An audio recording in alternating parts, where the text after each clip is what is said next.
তুমি তো বলেছিলে আমাকে তুমি ডাল দিয়ে ভাত খেয়ে এসছো। হ্যাঁ। কিন্তু তুমি মুখ খুললেই তো খাসির মাংসের গন্ধ বেরাচ্ছে।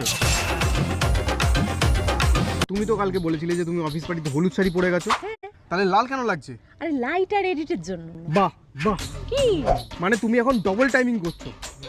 মানে লাইট আর এডিট কোন ছেলের নাম? আচ্ছা, তোমার ওই যে অফিস কলিগ অভি, ওর ভাইয়ের নাম কি? অভিনন্দন। আর আমার ভাইয়ের নাম কি? তোমার তো ভাই নেই। আমার বেস্ট ফ্রেন্ড আমার ভাই। ও তাহলে আকাশ। বাহ বাহ, তুমি এটাও জানো না যে আমার বেস্ট ফ্রেন্ড অরিজিৎ প্রত্যেক দিন তো তুমি 8টার সময় বাড়ি ফেরো, কাল কি করে তুমি 4টার সময় বাড়ি ফিরে গেলে? আরে দিওয়ালির ছুটি বললো না, পুরো অফিসটা পরিষ্কার করছে তাই। দিওয়ালির ছুটি বললো, কি অভি আসেনি তাই জন্য তোমার মন লাগছিল না। এক সেকেন্ড, তুমি ডিপ লিপস্টিক পরে গেল, উঠে গেল কি করে? আর ফুচকা খেতে গেছিল না, ফুচকা খেলে তো উঠবেই। ফুচকা খেলে লিপস্টিক উঠে যায়? হ্যাঁ মানে নিশ্চয় তোমার ফুচকাওয়ালার সাথে কোনো চক্কর আছে। তুমি ফোন লাগাবে কি করছো? আজকে দেখ তোমার কোন ফুচকাওয়ালার সাথে চক্কর